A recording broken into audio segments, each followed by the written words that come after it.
Hello everyone, this is the first in a series that I'll be doing, flipping through my digitals and showing you details. I'm going to try to make these very short. You can find the link to purchase this either on Shopify or Etsy in the description box below. We are starting off with one of my favorite kits that I've made. This is called Abandoned Beauty, and it focuses on the beauty of abandoned places and spaces with gorgeous elements of torn paper and watercolor flowers. So these are the journal pages.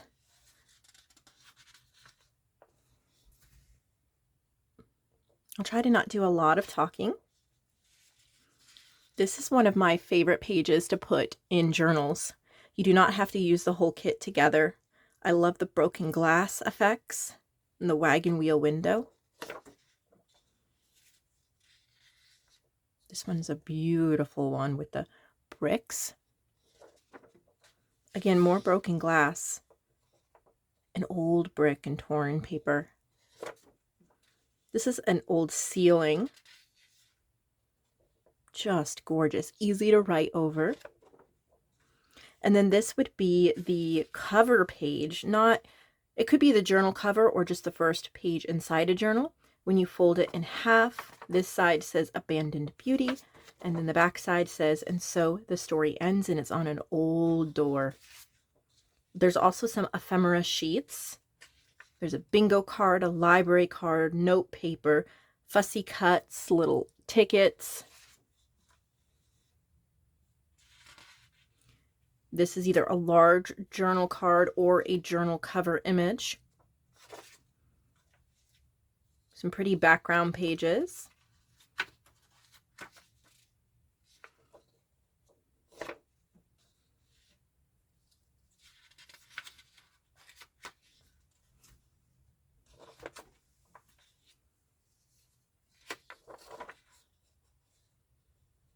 Lots of texture. I love this page as well with these old papers like they were found on an old abandoned desk or floor of an old warehouse. Another door. You could put in whatever words you wanted for this one. A page of tags. There's 3 medium and 2 smaller tags. And another background page that is brick inspired. So this is Abandoned Beauty by Nevermore Creations. You can click the links below to purchase.